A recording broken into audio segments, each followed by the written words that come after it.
Nepal. It's one of the most beautiful countries in the world, replete with colorful hillsides, small-scale agriculture, indigenous cultural tradition, spiritual diversity, and snow-capped mountain peaks.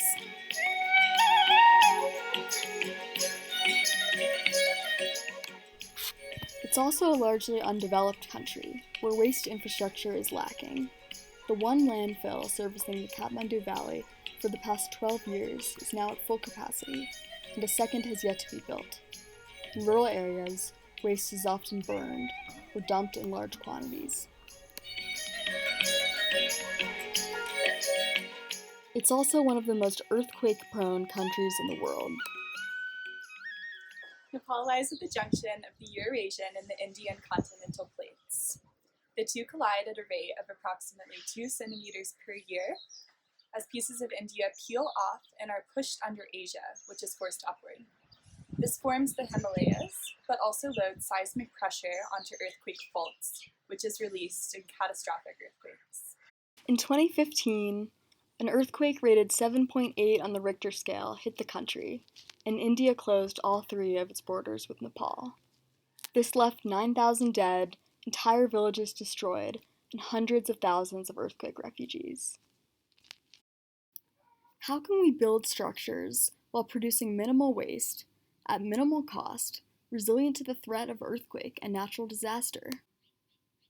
Here in KRMEF, Nepal, the Rohan Memorial Eco Foundation offers a solution.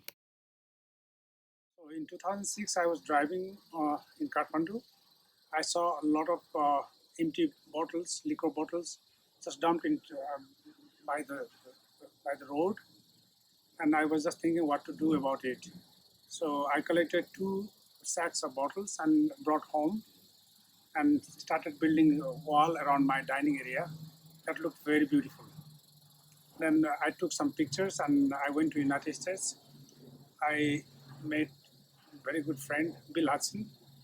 He's an architect, eco-architect. Then we decided to do something concrete that can be replicable for the people. So in 2011, we built a small house out of bottle and clay, sand. That was called Poor Man's Dignified House. The Poor Man's Dignified House was the first bottle building in all of Nepal.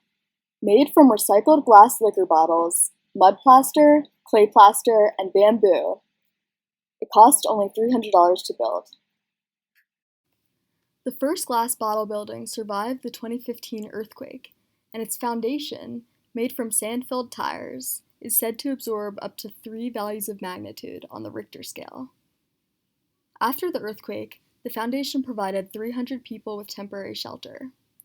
Now, the original glass bottle building houses volunteers, while another bottle building is a school providing education for 122 local children, and another is a community library where children with uneducated parents can receive free tutoring. We put tires in the foundation.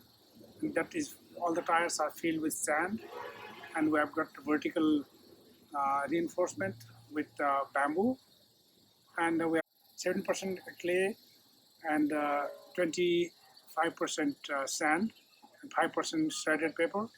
We mix them together and we just use bottles, and we have got vertical reinforcement everywhere just to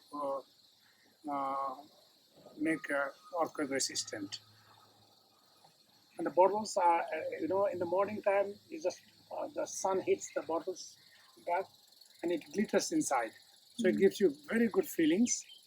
And also at night, you have very nice, if you have light inside, you get a little bit of kind of jewelry from outside. So it makes your heart very happy, and it is absolutely repurposed. And bottles are never biodegradable. It stays for many millions of years. So we're trying to repurpose it for very good purpose.